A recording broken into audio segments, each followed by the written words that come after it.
Glória a Deus, meus irmãos, vamos trazer aqui a palavra de Deus, o Evangelho, segundo aqui Mateus, capítulo de número 11, ok? Vamos aí ver que João, ele foi preso porque ele pregava a verdade, ele pregava muito duro. Ele foi pregar para Herodes Antipas da Galileia, né?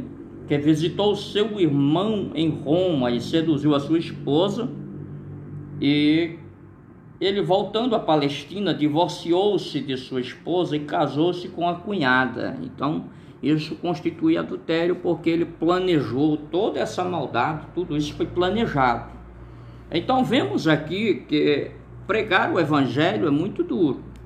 A gente vai pregando na verdade e vai ganhando um monte de inimigos, né? E inimigos às vezes muito importantes, como vê aqui João, ganhou esse terrível inimigo aqui, chamado de Herodes Antipas, né?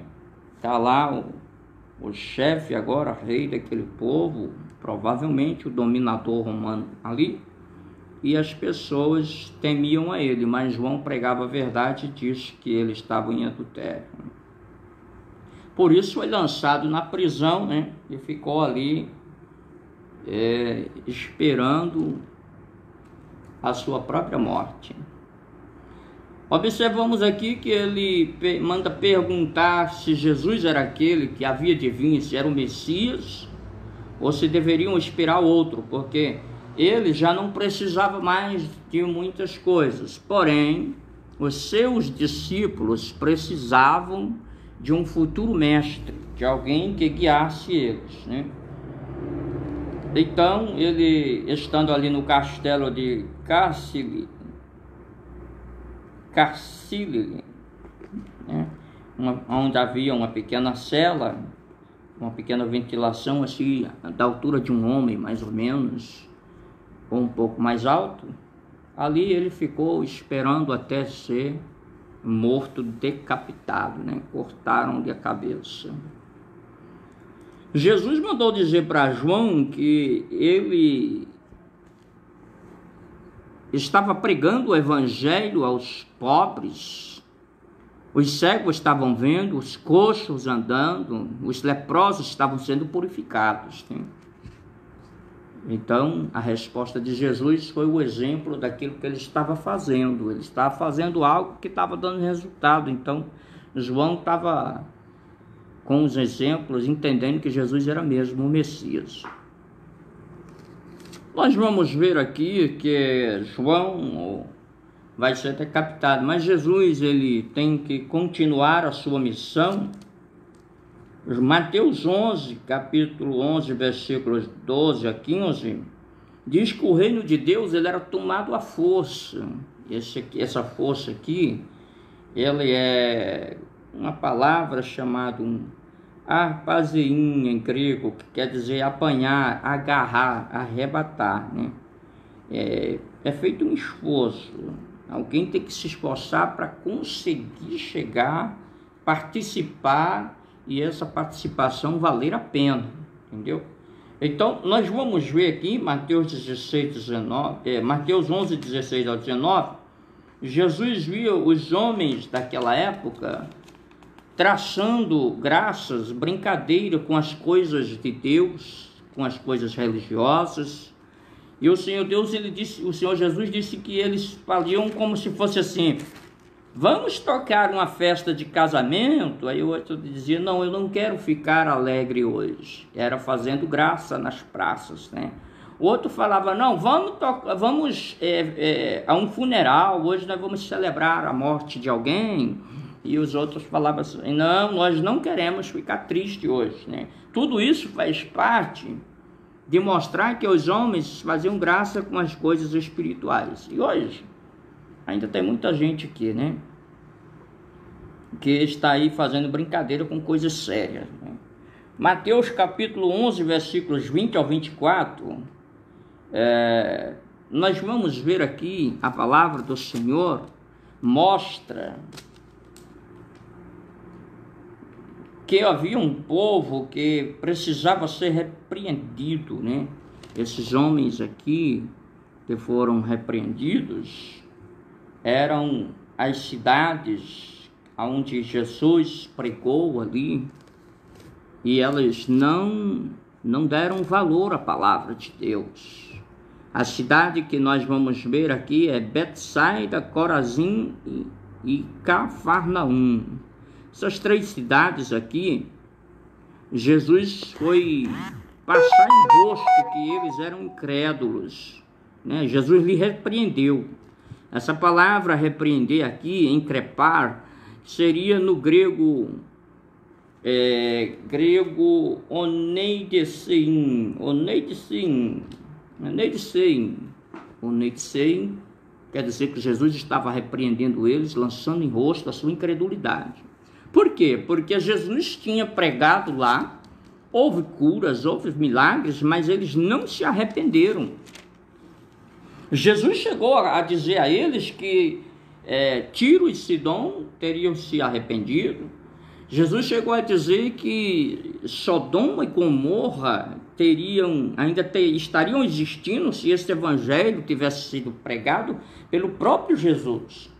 Porque foi isso que aconteceu. Eles estavam vendo Jesus, eles estavam ouvindo Jesus, estavam vendo milagres, curas, libertações, e mesmo assim eles não se arrependiam. Eles não se arrependiam. Presta atenção que foi coisa que terrível mesmo. A incredulidade desse povo era demais. Mas hoje a gente está pregando evangelho e ninguém está se importando, não. Ele está falando de Jesus, ele fala, não, isso aí é uma filosofia, isso aí é uma ideia, isso aí é uma tese. Jesus não é filosofia, nem tese, nem ideia. Jesus é a segunda pessoa da Santíssima Trindade. Ele era 100% homem, 100% Deus quando esteve aqui na Terra, né? E nós vemos que a incredulidade desse povo era muito grande, né? Nós vamos observar aqui que Jesus usou a expressão ai de ti, né? Para as cidades que estavam impenitentes. Ele usou essa expressão. Essa expressão do grego ouai, quer dizer piedade, triste ou irritação. Jesus estava, por um lado, triste com eles e por outro, muito irritado, porque ele estava fazendo sua parte, porém o povo não estava acreditando no que ele estava. Não, esse não é o Messias, esse é Jesus Nazareno, ele veio ali de Nazaré, é filho do carpinteiro, entendeu? Então, é filho de Maria, mas Jesus ele era e é o Filho do Deus vivo, sempre a segunda pessoa da Santíssima Trindade, o Messias prometido, que foi rejeitado por aquele povo, né? Então, nós vamos ver que Jesus vai dizer aqui umas palavras sobre o arrependimento e sobre o cansaço, esse cansaço espiritual, cansaço do sofrimento espiritual, que mostra aqui Mateus 11:28, diz, vinde a mim todos vós que estáis cansados e sobrecarregados, e eu vos aliviarei, né? Quando Jesus está dizendo vinde a mim, ele estava dizendo que tinha capacidade de aliviar o jugo daquelas pessoas. Como Jesus tinha sido filho de carpinteiro, ele sabia exatamente como se fabricava um jugo, né? Um jugo é uma peça de madeira que se colocava no pescoço do animal, né? E este jugo aqui, Jesus estava vendo que era pesado demais. Era como se fosse uma carga muito pesada que aquelas pessoas carregavam. E o jugo estava arrochando o seu pescoço porque era muito grande. Ou estava folgado demais porque o jugo era muito grande, ou era pequeno demais. Vamos corrigir aqui. Talvez pequeno demais, ou talvez grande demais. E de todo jeito, o jugo bom seria o de Jesus. O jugo de Jesus era adequado, né? Em grego, xerestós, adequado. Xerestóis é adequado, o jugo adequado, o jugo que não vai oprimir, o jugo que não vai arrochar o pescoço, né? Esse xerestós é adequado para nós. É o jugo que não vai pressionar você. É um jugo que não é religião que mete no teu pescoço. É um jugo que não é o fulano que disse, o apóstolo, o doutor, o filósofo, o pastor fulano, ciclano, não. O jugo de Jesus é suave. Mas você vê alguma religião, alguma seita cheia de proibições, cheia de limitações, dizendo não faça, eu não deixo, eu não quero, não é o jugo de Jesus, não. O jugo de Jesus é esse aqui, é adequado, é xeristos. Então, nós vemos Jesus ensinando que o seu jugo é suave e o seu fardo é leve. Está na palavra de Deus. Um fardo leve, né? É um fardo que se adequa, que se adapta às suas situações. Quando diz que nós temos que levar o fardo de Jesus, não significa que ele está nos colocando uma carga grande, porque o fardo de Jesus é como alguém que precisa amar. E amar nunca foi pesado. Amar, está escrito, né, que Deus amou muito de tal maneira que deu seu Filho unigênito para que todo aquele que nele crê não pereça, mas tenha vida eterna. A nossa maior obrigação no reino dos céus, no reino de Deus, é amar. Amar ao teu próximo como a ti mesmo e amar a Deus sobre todas as coisas. Então este é o fardo que Jesus nos deu, né? Nós vamos entrar aqui no capítulo de número 12, pela palavra do Senhor, capítulo de número 12, ele vai falar aqui o momento em que Jesus é o Senhor do sábado. Porém, as pessoas criticavam muito Jesus, os religiosos daquela época, porque Jesus era Senhor do sábado, é Senhor do sábado, e pregava, curava e fazia tudo o que precisasse fazer no sábado, né? Tem uns ignorantes aí dizendo que não pode se fazer nada no sábado, mas não está escrito na palavra de Deus como nós que vivemos na graça precisamos guardar nem o sábado. Nem Jesus não guardou esse sábado, entendeu? Esse negócio de sábado era da lei de Moisés, e não vem com história de que Deus descansou no sábado e mandou, porque Deus descansou, mas ele nunca mandou guardar o sábado. Quem descansou no sábado foi Deus, não foi o homem. O homem foi a lei de Moisés que falava para eles no sábado não fazer nada. Mas nós não somos da lei de Moisés, nós vivemos da graça. Jesus Cristo, nosso Senhor e Salvador, e o seu sangue venceu todas as barreiras da lei de Moisés e nos colocou libertos, e até os judeus que quiserem se converter também, né? Então Deus descansou no sábado, mas nós não temos essa obrigação de parar no sábado, porque não está na graça de Deus, não está dentro da palavra de Deus que temos que parar porque é sábado. Nós não vivemos a lei de Moisés, torno a repetir. Então, nós vemos aqui que Jesus saiu para fazer a sua viagem no sábado, pregar o evangelho, e ali na hora os discípulos começaram a comer ali, a colher espigas, né? Porque estavam com fome, e vieram ali os religiosos para repreender. Naqueles tempos as plantações eram feitas com faixas largas de uma para a outra, onde se podia até andar, caminhar, transitar por meio daquelas faixas de terra entre, a gente conhece no Nordeste como carreira, uma carreira plantada e outra carreirinha plantada, e no meio dava para caminhar livremente, né? Então Jesus ele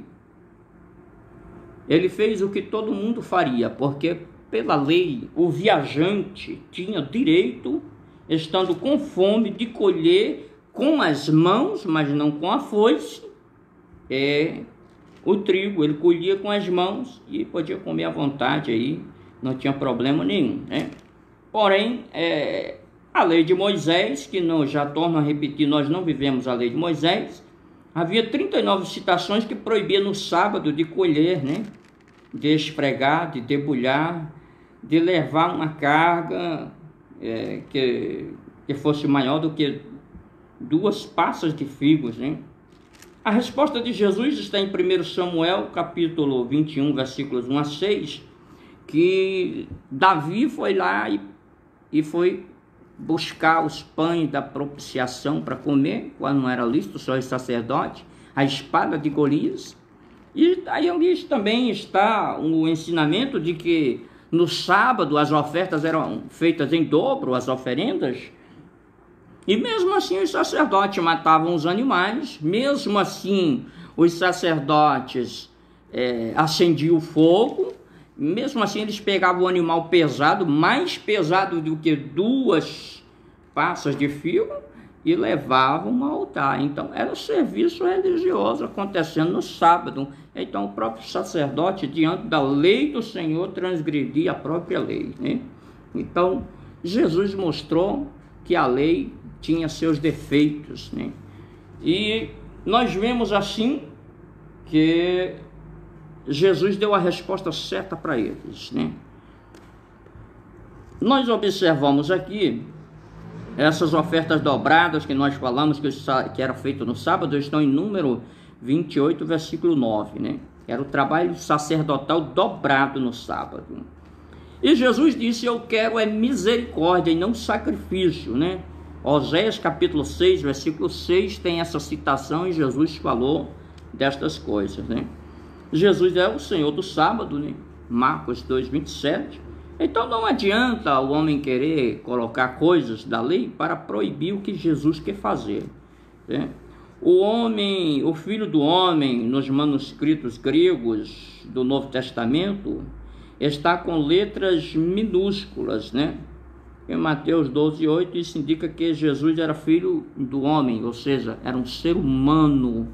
E ele, mesmo sendo um ser humano, um rabino humano, ele tinha o direito de fazer e de aumentar o que ele quisesse, porque além de humano, ele era Deus, 100% homem, 100% Deus, né? E aqui ele diz que o Filho do Homem é Senhor do sábado. Jesus é Senhor do sábado.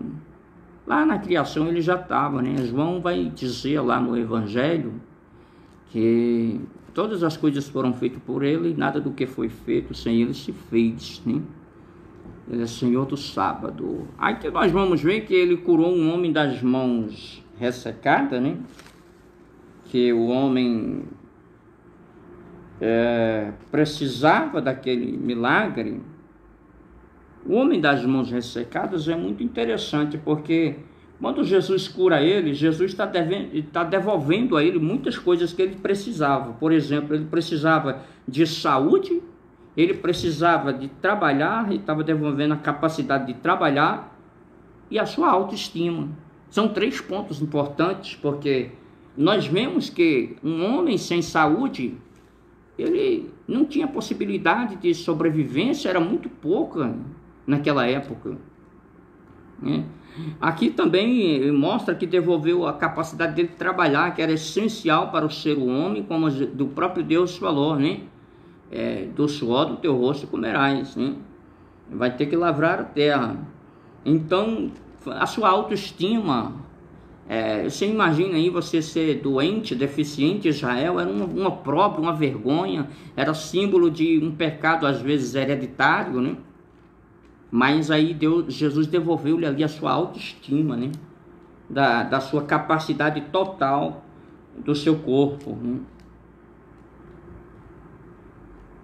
Então nós vemos aqui, nós vamos ver Mateus, nós vamos ver aqui que é necessário que o homem ele tenha um encontro com Jesus para que milagres aconteçam, né? Do 15 ao 21 aqui, Jesus se retira ali para... Muitas pessoas começam a chegar aos seus pés, e ele vai curar aqui as pessoas de muitos milagres, né? de muitas doenças, e expulsar demônios ali. Mateus 15, ele curou muitas pessoas, ele tirou aquilo que muitas vezes os fariseus não faziam, que era a sua obrigação de curar os enfermos, de expulsar os demônios. Mas Jesus foi lá, expulsou, curou, libertou as pessoas, hein? E aqui é uma citação bíblica de que lá em Isaías, capítulo 42, versículos 1 ao 4, mostra que Jesus era aquele que não ia fazer tanto barulho, mas coisas extraordinárias iam acontecer, né? Não acontecerá que não gritará nas praças, ninguém ouvirá sua voz, não esmagará a cana quebrada, nem apagará a torcida que fumega, né? O seu nome, e no seu nome esperarão os gentios. Então, esse Mateus aqui, 12, do 15 ao 21, mostra que Jesus é cumprimento das profecias lá de Isaías 42, que muitas vezes é preciso a gente tirar algumas dúvidas. Muita gente acha, mas por que Jesus disse isso? Ele disse essa citação de Isaías 42, 1 a 4, para comprovar que ele era aquele de quem as Escrituras estavam falando, né? Às vezes nós temos que observar outras passagens. Mateus 12, 22 ao 29, um homem endemoniado, cego e mudo, ele foi curado ali naquela hora.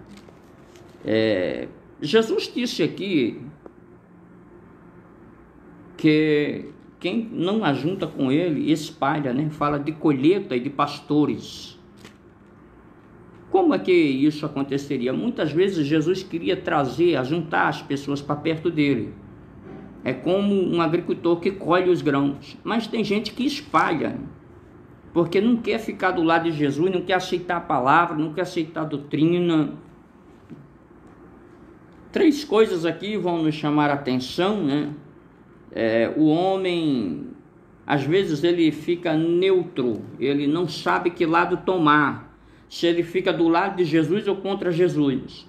Mas 3 coisas levam o homem à neutralidade, né? É uma pessoa em inércia, é uma pessoa sem reação. Você já prestou atenção que às vezes a gente prega para alguém que a pessoa não reage, ela nem é crente, nem deixa de ser crente, né? É como que diz assim, seja lá o que Deus quiser. Um outro algo interessante aqui é a pessoa covarde. A pessoa covarde é a ausência de coragem. Ela não tem coragem de tomar a decisão de dizer, eu vou servir a Deus, eu vou ser crente fiel, cristão verdadeiro, né? Um outro algo é a debilidade, a fraqueza física, né? A pessoa, o ser humano, ele é fraco quando ele não tem a ousadia de dizer assim, eu vou servir a Deus, eu vou servir a Jesus, eu não vou ficar cocheando em 2 pensamentos, né?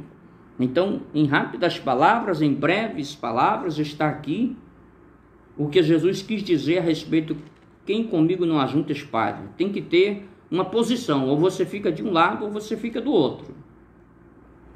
E aqui havia uns que blasfemavam, que eram os religiosos, blasfemavam de Jesus e das obras que ele fazia, cheio do Espírito Santo.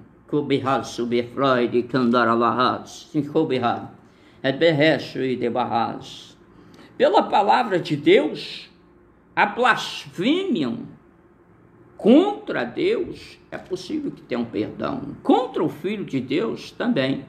Mas contra o Espírito Santo não há perdão nenhum. Não tem como a pessoa encontrar perdão, né? Nós vemos que a blasfêmia era porque os homens não tinham arrependimento. E quem não tem arrependimento, não tem mais jeito. Lá no Apocalipse, capítulo 2, 21, diz que o Senhor deu a uma das igrejas a possibilidade dela se arrepender, mas ela não se arrependeu. Vamos ler aqui essa passagem bíblica para ver como é grave o pecado. Apocalipse 2, 21 diz: dei-lhes tempo para se arrepender, eles todavia não quiseram se arrepender da sua prostituição. carta a Tiatira. A igreja não quis se arrepender. Quantas pessoas estão... E está aí, a pregação da palavra está aí. Mas esse povo aqui, que eram os seguidores de Jezabel, né, que comiam coisas sacrificadas aos ídolos, eles não quiseram se arrepender. Tem alguns lá em Tiatira que tem salvação, porém há um grupo, seguidores de Jezabel, que não queriam se arrepender de jeito nenhum, né? Então, é preciso que haja arrependimento para que o homem chegue a ter a salvação. Jesus mostra aqui, Mateus 12, 33 a seguir, até 33, os frutos, né? Pelos frutos conhecereis a árvore, né? E pelos frutos podereis conhecer a árvore. Isso é muito importante aqui, né? Isso revela o coração do homem. Quando você vai falando alguma coisa, quando você vai fazendo alguma coisa, as palavras vão revelando geralmente quem você é. E aqui, o Senhor Jesus, ele disse que haviam palavras frívolas, né? Palavras ociosas na boca do homem. E essas palavras ociosas do grego, né? Aergos, ergons, é um ato ou uma ação, né? E o prefixo a quer dizer sem, ou seja, não está destinado a produzir nada. A palavra frívola ou uma palavra ociosa é uma palavra que não vai produzir nada.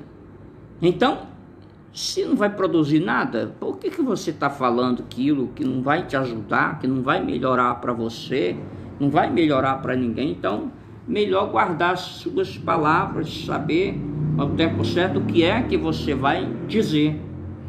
Mateus 12, 38 ao 42, os homens pediam sinais, né? Eles estavam pedindo ali sinais. Nós os escribas e fariseus, né?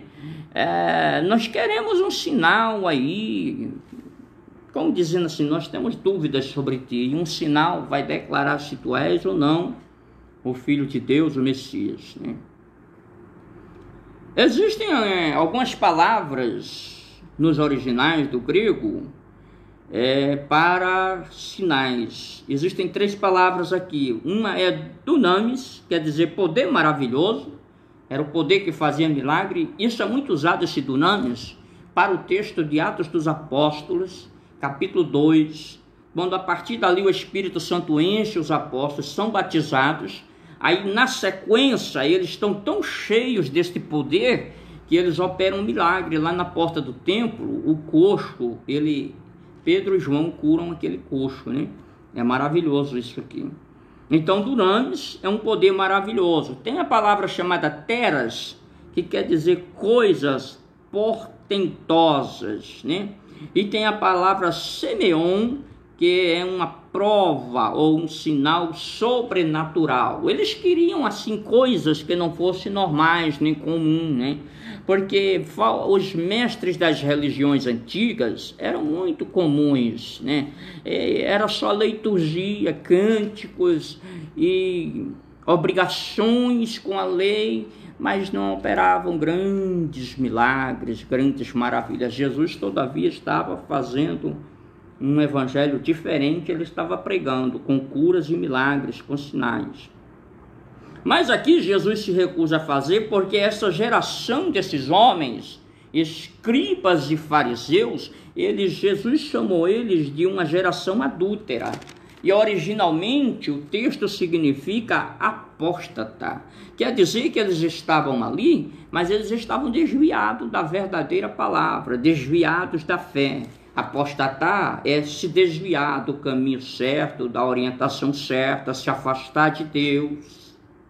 E Jesus estava dizendo aos fariseus: vocês estão sentados lá na cadeira principal do templo, mas vocês apostataram da fé, se desviaram de Deus, porque eles estavam enrolados até com o Império Romano, culto pagão, havia uma mistura de muitas coisas ali, já não era mais tudo puro, já não era mais tudo santo.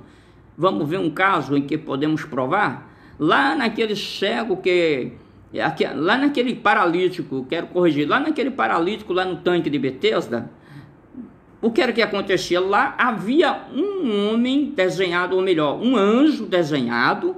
Esse anjo como se estivesse mexendo as águas. Isso aí já era parte do culto pagão, porque Jesus, nem a lei, nem os profetas, nem Deus, nunca mandou desenhar um anjo lá. Aliás, eles nem sabem o que é um anjo, ninguém nunca viu um anjo assim, uma figura, eu vou desenhar, isso aqui é um anjo. Inventou-se assim da ideia dos pintores, desses homens que sabiam desenhar e etc.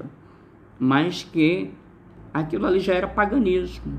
E a ideia de que ali haveria milagres uma vez no ano também fazia parte da malícia dos fariseus, que não queria que os aleijados fossem para a celebração das 3 festas anuais do grande Deus Jeová no templo, porque era vergonhoso. Aleijado significa estamos em pecado, porque a Bíblia diz que o pecado seria visitado da 3ª, 4ª geração, né?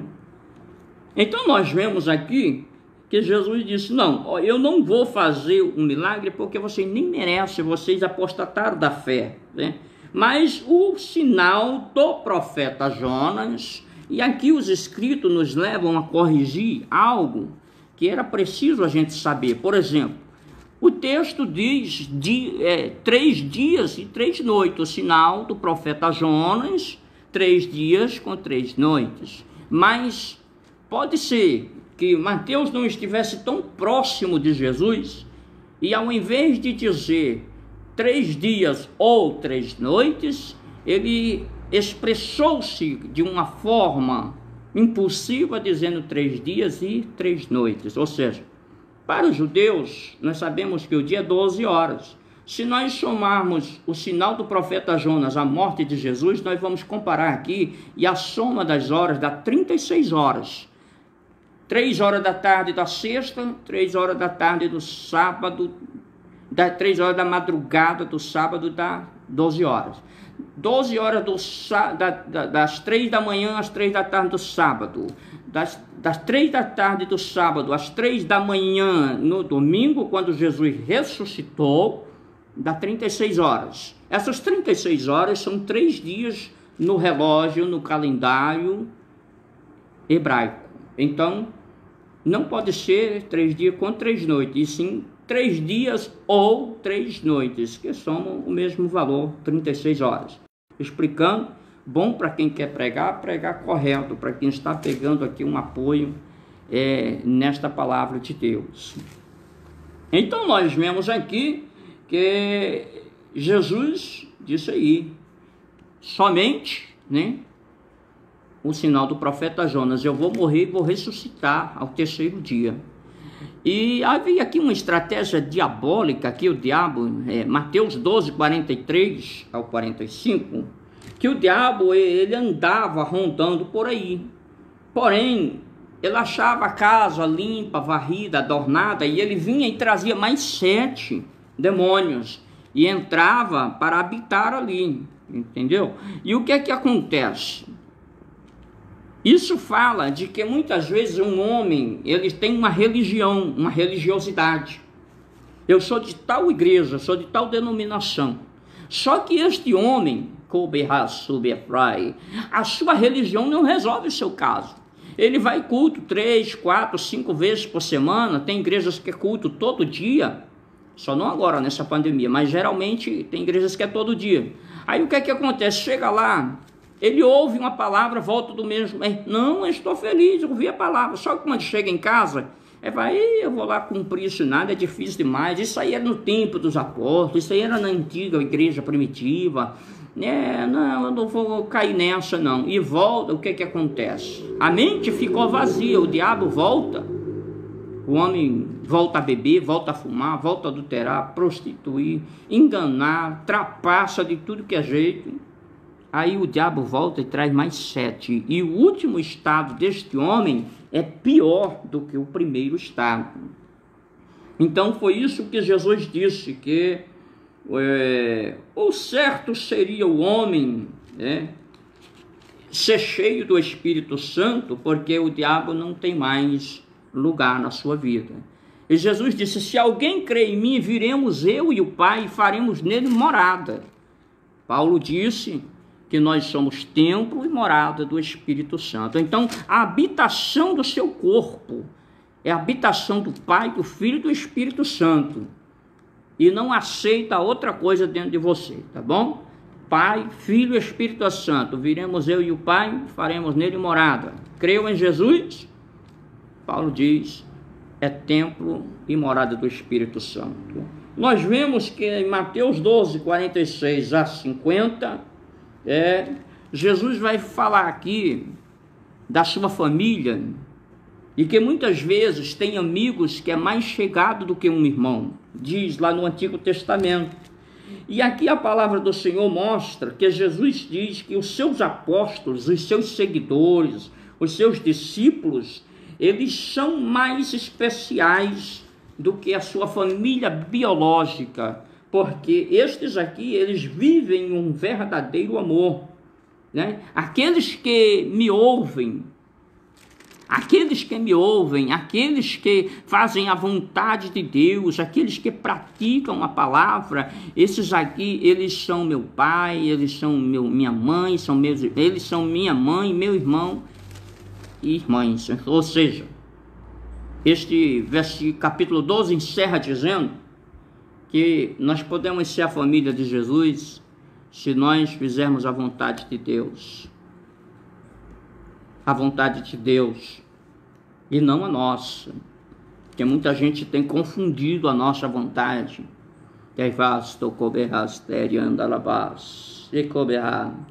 Meu irmão, minha irmã, vamos obedecer a palavra de Deus, fazer a vontade do Senhor, porque nós somos a parte, a família de Deus, nós somos filhos de Deus. João capítulo de número 1 diz: a todos quanto receberam Deus o poder de serem feitos filhos de Deus. Nós somos filhos por adoção, do qual o Espírito Santo clama, Abba Pai, ou Abba Pai. Nós vamos entrar aqui no capítulo 13, que fala sobre a parábola do semeador. A parábola do semeador, ela vai mostrar aqui que existe ali vários tipos de solo, né? Existe a beira do caminho. Jesus já está agora não mais na sinagoga, mas Jesus agora está ensinando à beira-mar. E ele, na beira-mar, ele começa ali a falar sobre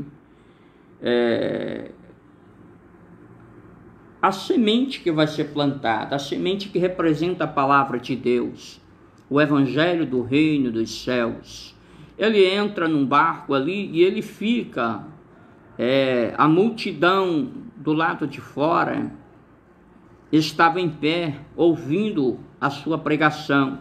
E ele falava sobre a semente lançada no solo. Existiam ali algumas maneiras de se lançar a semente. A primeira, o homem saía lançando a semente com as suas mãos, né? E o vento ajudava a semente a cair em vários tipos de solo. A segunda maneira, se colocava uma bolsa cheia de sementes no animal, por exemplo, de um jumento, e cortava um cantinho assim da bolsa embaixo, e a semente, e colocava o animal para ir andando, e a semente ia caindo, né? E aí estava feita a semeadura, né? Eram essas duas formas principais. Agora nós vamos ver que Jesus, ele tinha aqui a ideia de que o solo muitas vezes era diferente. À beira do caminho, né? O solo rochoso, e entre os espinhos, e a boa terra. À beira do caminho, muitas vezes, entre uma faixa e outra da semeadura, da plantação, às vezes ficava ali no meio, entre um e outro, a semente não caiu exatamente onde deveria cair. E aqueles que vinham caminhando, às vezes até pisavam a semente, porque entre uma faixa e outra era possível, tinha um caminhozinho que era possível transitar. e muita gente, para pegar atalhos, transitava, até Jesus pegou. Entrou, os discípulos foram colher espiga porque eles vinham passando entre uma faixa e outra da terra semeada, da terra plantada. E ali, entre uma e outra, às vezes cai a semente, e aí vem alguém, pisa, né? Dá algum tipo de prejuízo àquela pessoa que lançou aquela semente, aí vem o solo rochoso, que não tem vida, né? Não tem como você plantar sobre pedras. Às vezes o solo é ruim, é duro, às vezes tem uma camadinha de terra por cima, aí você planta, você não conhece bem o solo, aí nasceu, mas morreu, porque você cava e você vai ver pedra embaixo, é solo rochoso, é difícil, a plantação não segura, é só por alguns dias e morre. Depois vem entre os espinhos. Alguns dizem que as terras na Palestina, poderia ser que você pegasse um terreno limpo e de repente você plantava semente boa, parece que o terreno é bom. Só que quando começa a nascer, nascem primeiro os espinheiros e depois a semente. Aí os espinheiros sufocavam aquela plantação e não produzia, logo ela sufocada morria. E finalmente caiu em boa terra, que produzia muito. Então nós vamos ver que essa parte da palavra de Deus fala do evangelho, fala da palavra pregada, né? Fala de que muitas vezes uma pessoa recebe aí a palavra, mas as aflições do mundo lhe tiram, lhe arrebatam o que foi semeado, né? Isso é um mistério. A palavra aqui certa é como se fosse mistério a respeito da semeadura. Existe um mistério que Jesus Cristo quis, mysterion em grego, desvendar para os seus discípulos, seus apóstolos, né? O que foi semeado em solo rochoso logo morre, né? Ouviu, mas morreu, não tem raiz, né? Não tem raiz, morre, porque não tem para onde a raiz ir. E aqueles que os espinhos, os cuidados da vida, a fascinação da riqueza, sufocam a palavra, né? Você já viu gente rica querer ser crente e às vezes não consegue porque é sonegador de imposto, altos políticos, cheio de problemas para resolver por lá, né? E tem aquelas coisas que eles fazem que não é possível eles ir morar no céu daquele jeito, né? Os cuidados do mundo matam a palavra que nasceu. E a palavra boa, ela produz a 100, a 60 e a 30, né? É quando eu profetizo para você que aquilo que você semeia, que você planta no meu ministério vai nascer, a semente vai nascer a 100, a 60 e a 30 por um, vai ser de arrebentar aí na tua vida a prosperidade daquele que você tem semeado.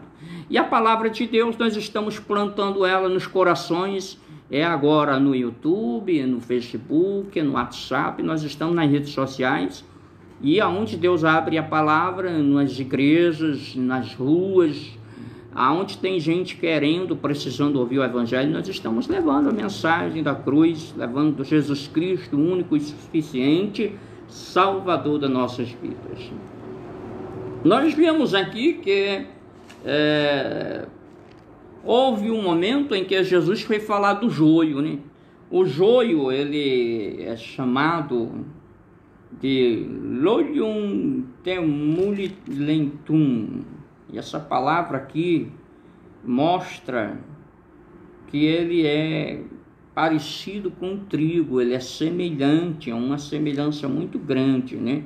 Mas na colheita ele vai ser separado. Lolium temulentum, né? A palavra joio, ela seria no hebraico aqui, zunim. E tem outra palavra grega muito interessante, zizanion. Esse zunim aqui do hebraico, ele tem relação com zaná, que significa fornicar, né? E fala de joio. Ou seja, se a pessoa fornicária, ela tem a possibilidade de ser queimado, lançado no fogo, queimado, destruído totalmente. Aqui nós vamos aprender, por exemplo, que sempre há no reino de Deus um poder hostil, né? Ou melhor, no reino de Deus não. Há no mundo um poder hostil. Vamos consertar aqui. Há no mundo um poder hostil. Ou seja, nós não temos como dizer, eu vou viver numa cidade que só tem santo. Não. Aonde nós fomos viver, tem o joio e o trigo, né? Aqui a segunda coisa, é difícil nós saber quem está no reino de Deus ou não. É difícil nós chegar numa cidade e saber fulano é crente, mas é cheio de problema. E como é que eu vou resolver? Você não tem como resolver. Você não está escrito na testa de ninguém quem é certo e quem é errado. E aqui nós não podemos ter a precisão em julgar. Nós não sabemos fazer o julgamento correto. Então, qual é o procedimento? Só no fim virá o julgamento. E só Deus pode fazer o julgamento correto. Então, eu e você vamos ver muito irmão com um argueiro no olho, com a trave no olho, um bode no meio das ovelhas, o joio no meio do trigo, mas nós não vamos poder fazer nada. Não vamos poder fazer nada, né? Nós temos que ficar aguardando, porque no dia do arrebatamento, aí nós vamos saber quem vai morar no céu e quem não vai. Morreu o irmão, era super santo, aí foi para o inferno, por quê? Eu não sei, eu não posso julgar ele. O irmão era todo estrambelhado, daqui a pouco morreu, foi para o céu. Irmão, o que foi que aconteceu? Eu não posso julgar. Só no arrebatamento é que nós vamos saber. A nossa ideia é que fulano foi ou não para o céu.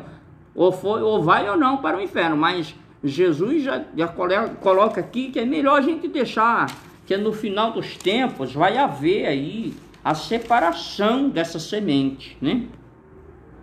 Então, meu irmão, minha irmã, a palavra de Deus mostra, Mateus 13:31, o grão de mostarda, e mostra aqui também o fermento. Essas palavras de Deus vão mostrar que o grão de mostarda é um pequeno grupo. Por exemplo, os apóstolos eram só 12, mas Jesus disse ir por todo mundo, e eles poluíram o mundo com o cristianismo. A partir da diáspora eles começaram a correr para tudo que é lado do mundo. Também nós vamos ver ali no grão de mostarda, o grão de mostarda, e também no fermento, né? O fermento ele era para misturar na massa e tudo ficava levedado.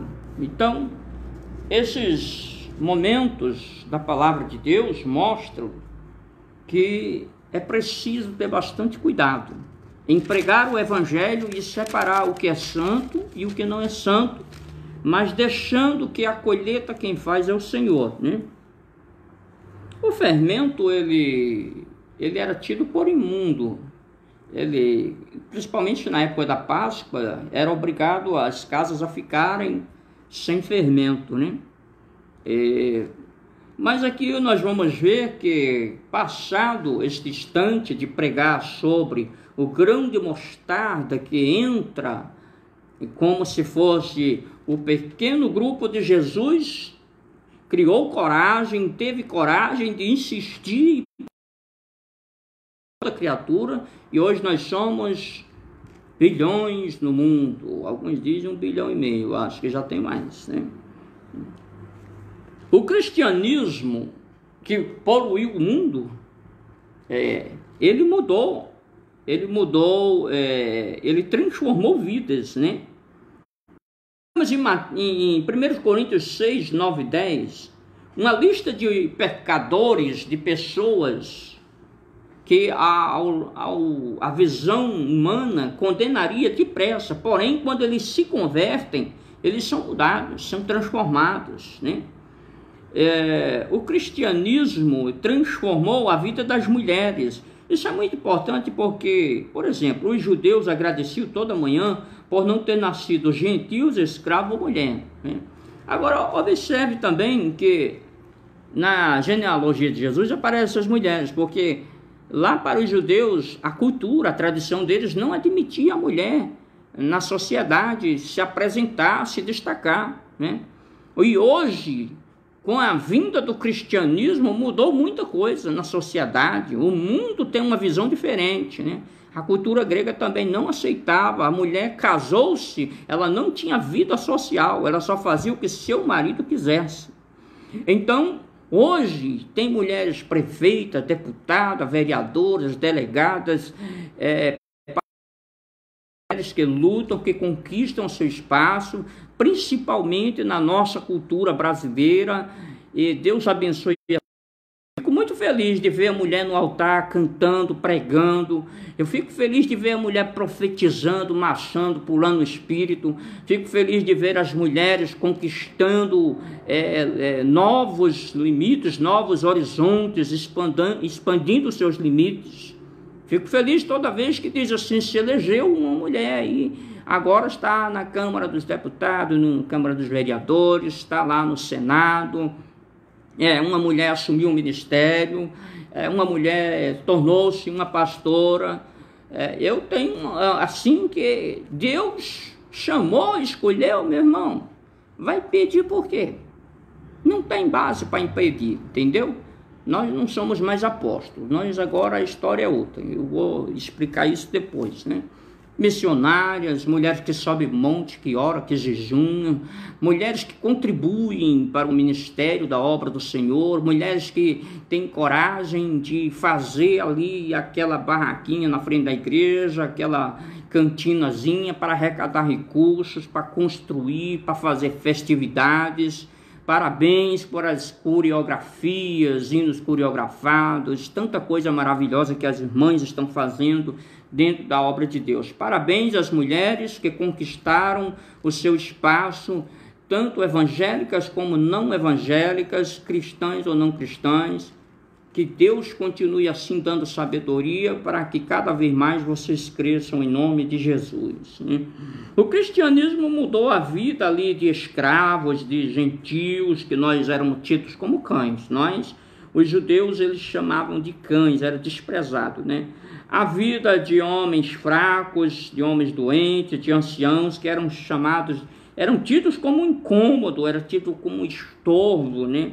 Uma pessoa doente, fraca, que incomodava aqueles que não queriam mostrar a fraqueza deles na cultura judaica lá da antiguidade, e os anciãos que não conseguiam mais fazer nada, ficavam ali só parado às vezes nas praças e estorvavam as atividades dos outros. Isso aqui mudou tudo. O cristianismo mudou tudo isso, né? O cristianismo também mudou a vida de crianças. Crianças, antigamente, dependendo dos pais, eles deixavam até morrer. Você lembra aquele caso lá de Agar, que disse, eu vou deixar o menino aqui, vou me esconder para colar e deixar morrer. O negócio é sério. Mas aí, quando chegou Jesus, aí Jesus estava ensinando, e lá vem, os meninos estão fazendo barulho, tira esse menino daqui. E Jesus, não. Não é assim não. Dos tais é o reino dos céus, e das criancinhas de peito sai o peito deles. Olha que interessante. Jesus tem uma visão completamente diferente. Jesus é para ser pregado no mundo inteiro, não parar em canto nenhum, né? Eu creio em Deus que em breve nós vamos conquistar a China, em nome de Jesus, né? Eu creio que Deus vai levantar alguém nessa nossa nação capaz de colocar isso como uma imposição, até mesmo política e econômica, para que a China abra as portas para a entrada do cristianismo. Eu oro para que Deus use alguém para fazer isso também. Tanto o nosso país como outros países. Os americanos, que têm tantos cristãos, na China e arrochar o negócio para pregar evangelho lá dentro. A China os chineses têm o direito de saber a verdade sobre Jesus, eles têm o direito de receber o evangelho. E eu quero aqui fazer esse apelo às autoridades mundiais, presidentes, reis, pessoas de todos os níveis, no mais alto nível político e econômico, para nós evangelizarmos a China, pregando Jesus Cristo, o Filho do Deus vivo, o único e suficiente Salvador das nossas almas. Bendito seja Deus. Nós estamos pregando cultura, estamos pregando o evangelho para a salvação de todo aquele que nele crê. Até porque o chinês tem o direito de escolher se quer ir morar no céu ou não. Bendito seja Deus. Então nós vemos aqui que a palavra de Deus mostra o cristianismo transformando vidas, né? Existia aqui em Mateus 13:44 um povo que eles enterravam tesouros. Eu às vezes eu fico rindo com esse negócio aqui, porque na cultura antiga lá era muito comum enterrar dinheiro, né? Até porque dinheiro antigamente geralmente era em ouro, né? Era fabricado de ouro. E como era de ouro, tinha um valor tremendo, né? E o que eu observo aqui é que antigamente, nas nossas terras, falava assim: fulano deu uma botija para alguém. Ia ver, era dinheiro de ouro. Eu não sei se era diabo, se era espírito ou o que era. Eu não posso explicar isso porque eu não tenho uma explicação lógica para isso. Eu sei que dinheiro de ouro nós também tivemos. E muitas pessoas enterraram peças de ouro. Tanto dinheiro como tesouras de ouro, outros objetos de ouro. Quem veio dar ou quem veio mostrar onde estava, isso eu não posso te dizer. Não posso explicar, não sei explicar. Mas sei que na antiguidade muitas peças eram de ouro. Mas hoje muita gente também tem outras peças de ouro, né? Você é um profissional da área de cabeleireiro, do cabelo aí, você quer fazer uma tesoura de ouro, guarda e coloca de enfeite em algum lugar. Isso aqui é o símbolo da minha profissão. Não tem problema nenhum, né? É símbolo da sua profissão. Antigamente também tinha gente que fazia outras peças de ouro, broches de ouro, né? E assim por diante, fivelas de cinturões de ouro, né? Isso é para quem tem muito dinheiro fazer, e não tem problema nenhum, desde que Jesus esteja em primeiro lugar, né? Desde que Deus esteja em primeiro lugar na sua vida. Mateus 13:47-50 vai falar aqui de uma rede que é lançada. Essa rede aqui que é lançada, ela fala que Jesus está falando aqui de alguém. 13:47-50, a rede lançada, a parábola da rede. Aí vem ali todo tipo de peixe, né? Todo tipo de peixe vem dentro da rede. Essa rede poderia ser a rede Amfiblestron, que é a rede de lançar uma tarrafa, ou podia ser a rede de arrasto, né? Que chama-se sanguiné no grego, sagné. Então veja que havia dois tipos de rede, e as redes elas não escolhem os peixes. É muito simples. O que estão nos dizendo? Nós vamos pregar.